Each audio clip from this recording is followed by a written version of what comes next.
उसी दिन मेहनत करते हो जिस दिन सर्विस है। तुम्हें हर दिन मेहनत करनी है। कितनी अमेजिंग बात है ना।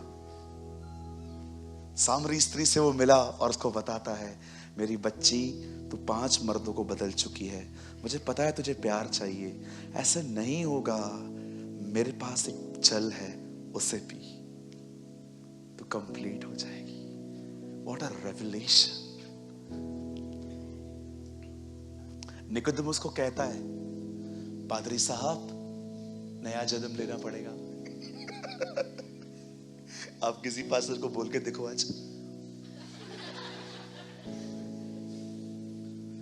एक बिशप को कहता है, वो निकोदेमुस उन दिनों का बिशप था, क्या बोलता है उसको, तेरा नया जन्म लेना अवश्य है। कभी आपने देखा जब भी लोग उससे मिलने आते थे, हर एक के लिए उसके पास कुछ होता था। क्या आपके साथ ऐसा होता है कि आप जिससे भी मिलते हो, परमेश्वर आपको उसके लिए कुछ वचन दे, बोल उसको। क्यों? क्योंकि हमारे पास मेंटालिटी ऐसी है, जिस दिन मेरा सर्विस का टाइम है, जिस दिन मुझे बुलाया गया, जिस दिन मुझे सेवा दी गई, हम लोग उसी दिन अवेयर रहते हैं, बाकी के दिन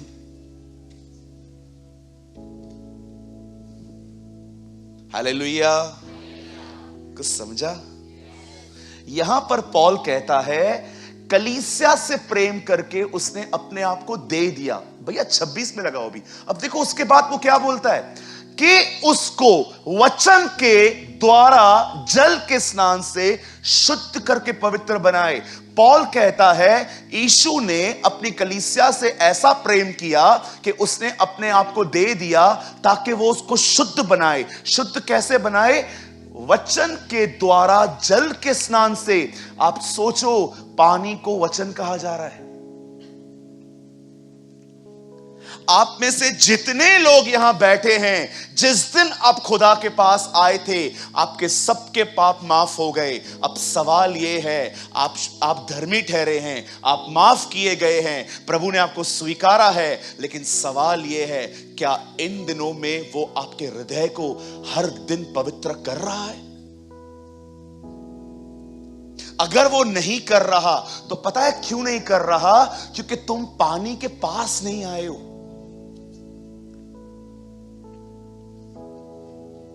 अरे उसके पास जाओ। पाप भी हो जाता है ना, भागो मत, उधर ही रहो, उसके पास जाओ। आप उसके पास जाओगे ना, उसका वचन जल है, उसका आत्मा जल है, वो तुम्हें क्षमा भी करेगा, साफ भी करेगा। उससे भागो मत।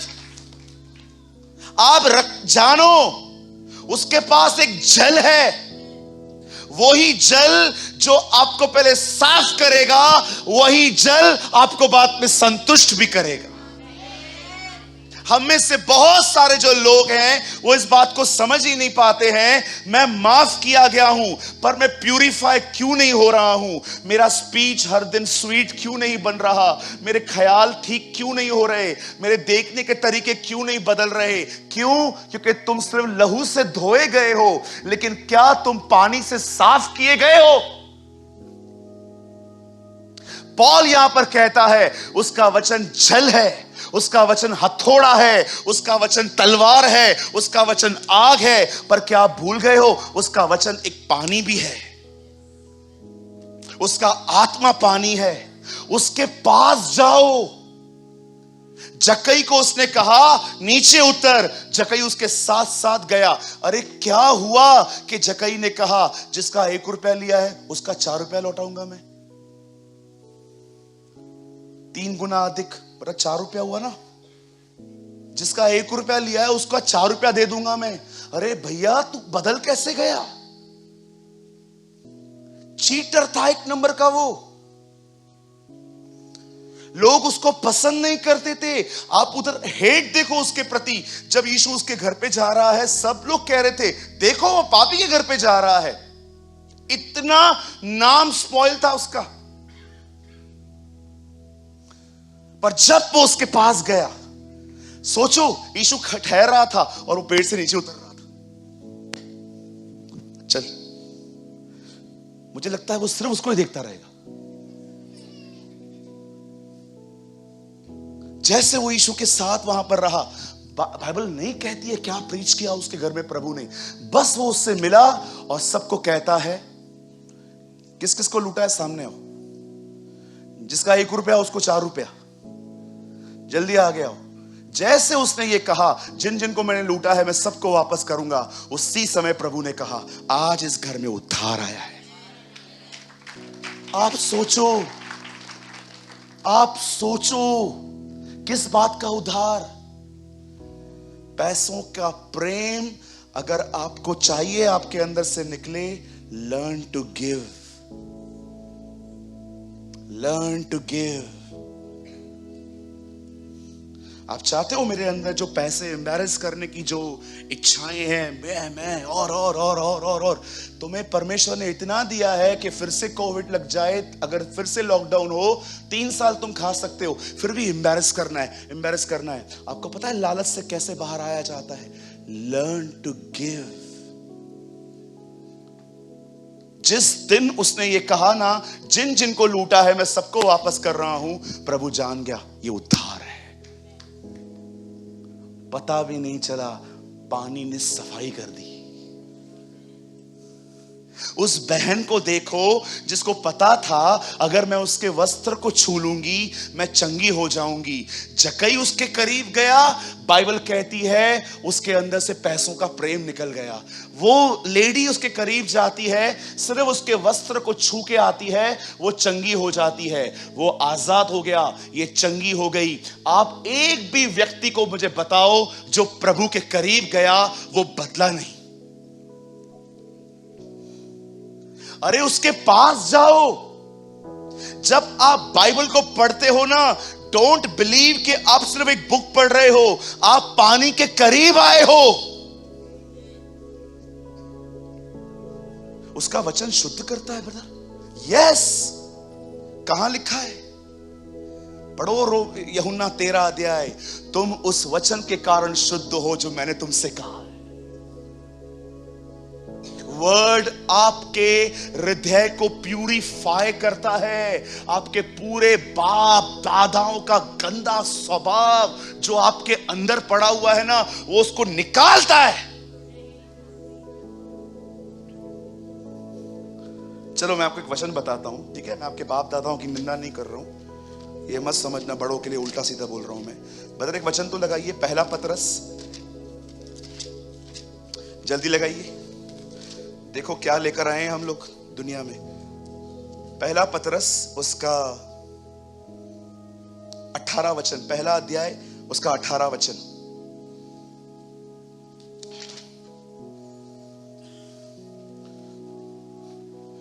क्योंकि तुम जानते हो कि तुम्हारा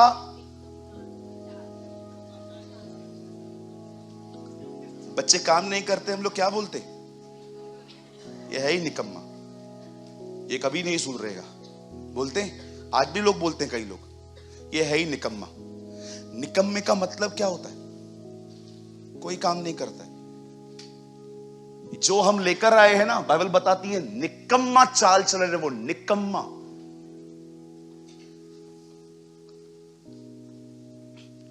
कुछ लोग बहुत चालाक होते हैं, बोलो चालाक। कुछ लोग बहुत चतुर होते हैं। पता है किधर से मिला तुमको? क्योंकि तुम्हारे पिताजी भी ऐसे ही थे। बाइबल कहती है क्योंकि तुम जानते हो तुम्हारा निकम्मा चाल चलन।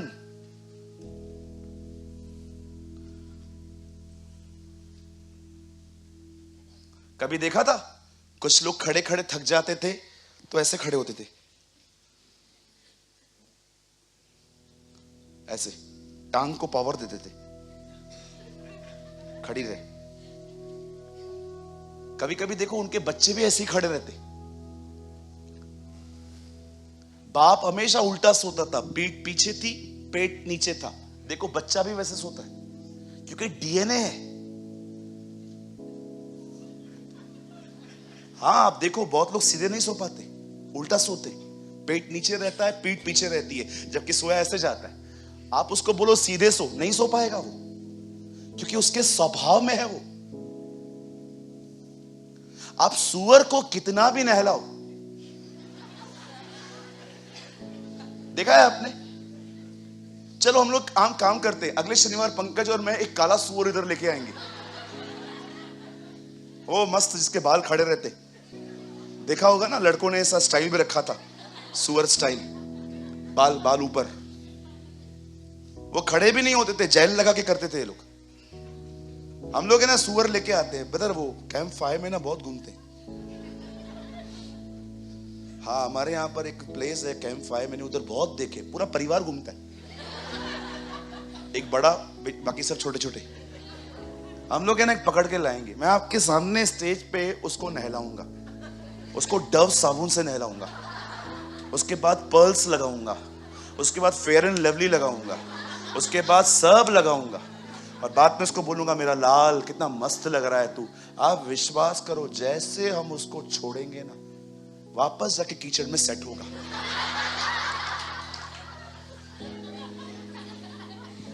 उधर ही जाके बैठेगा।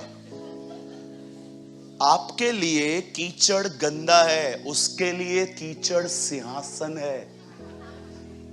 उसको पसंद है गंदगी में रहना, क्योंकि ये उसका स्वभाव है। ये कहां से सीखा ब्रदर? पतरस में ही लिखा है, नहाई हुई सुअरनी कीचड़ में वापस लौटती है। बाइबल जानवरों की बात नहीं कर रही है, बाइबल कहती है कुछ लोगों का कैटेगरी है ये। कितने लोगों ने बाइबल में पढ़ा है कुत्तों से सावधान? पढ़ा है? प्रकाशित वाक्य में लिखा है कौन से लोग स्वर्ग नहीं जाएंगे। उस लिस्ट में पढ़ के देखो, लिखा है कुत्ते। ये कुत्ते बिल्लियां कहां से आ गई? ये बाइबल है, रानी बाग है? जानवरों के बारे में क्यों लिखा है? ये जानवर नहीं है। इस पवित्र किताब में खुदा समझा रहा है, देखो मैं तुम्हारे सामने कुछ रख रहा हूं। आपने कुत्ते को देखा है? अपना उल्टी खाता है, आंखों से देखा है मैंने। मैं जिधर काम करता था उधर एक कुत्ता था, वो गली में उधर ही सोता था, लोग उसको फूड देते थे। एक दिन वो बीमार पड़ गया, मैं बहुत तरस आ रहा था मेरे को उसको देख के। मैंने आंखों से देखा, वो वोमिट करके वापस खा रहा था। उसको गंदगी नहीं दिखता है, उसका नेचर है वो। कुछ लोगों का नेचर है, पाप मानो फिर से करो, पाप मानो फिर से करो, पाप मानो फिर से करो। महीनों तक सिर्फ कन्फेशन ही चलता रहता है, वो निकलना ही नहीं चाहते। इसलिए बाइबल बताती है कुत्तों से बचो। कुत्ता मतलब वो नहीं है, इट्स अ कैटेगरी। ये एक ग्रुप है, समूह है। कितने लोगों ने वचन पढ़ा है, तुम घोड़ों और खच्चरों की तरह मत बनो। भजन सहायता में लिखा है, बोलो घोड़े, बोलिए खच्चर। एक जरूरत से तेज दौड़ता है, दूसरा मार मार के उठाओ तो भी नहीं उठता। बाइबल बताती है दोनों की तरह मत बनो। कुछ लोगों को है ना, परमेश्वर ने सब ठहरा दिया है, कर ये कर, और आप उनको बोलोगे ना कर ये, प्रभु की मर्जी होगी तो करेंगे। अरे सुस्त।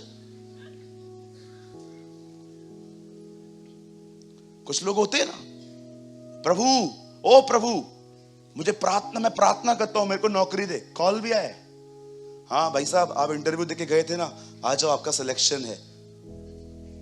खच्चरों की तरह बैठे रहेंगे। नहीं, मेरे को लगता है इधर से कॉल नहीं आएगा, इससे बड़ी कंपनी से आएगा। अरे स्टार्ट तो कर।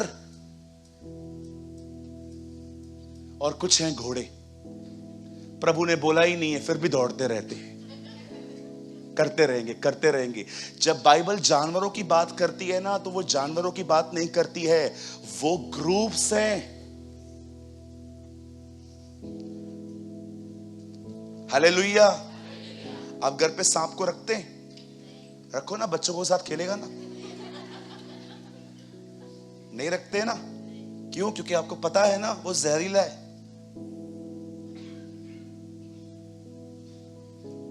क्यों लिखा है तुम सांपों को उठा लोगे? पढ़ा है आपने? जाओ उठाओ। तुम जहर पी लोगे, सांपों को उठा लोगे, तुम बिच्छुओं को रौंदोगे। क्या है ये सब? हर एक सिंबल्स हैं। पढ़ा है आपने? बदर खोलो लूका 10 अध्याय 18 वचन। यहां देखो सब, देखो यीशु क्या कहता है। लौकर साहेब, उसने कहा मैंने शैतान के बिजली के समान गिरा हुआ देखा है। 19, मैंने तुम्हें सांपों और बिच्छुओं को रोकने का और शत्रु की बिच्छू क्या होता है? ये बिच्छू क्या है? ये सांप क्या है? मरकुस 16 अध्याय में लिखा है तुम सांपों को उठा लोगे। मतलब प्रभु वो कह रहा है कि पीछे जा जंगल में सांप को उठाओ, आज ही मरोगे। कोई तुम्हें जहर भी दे दे, पी लोगे। इसका मतलब ये नहीं है कि आप प्रभु को बोलो प्रभु ये देख जहर, आज ही मरोगे। प्रभु को परखो मत। बाइबल बताती है खुदावन अपने खुदा की आजमाइश न कर। अगर कोई आपको दुश्मनी में दे देता है और आपको पता नहीं है, पी लो, कुछ नहीं होगा। जो हमारे अंदर रहता है वो जहर से बड़ा है।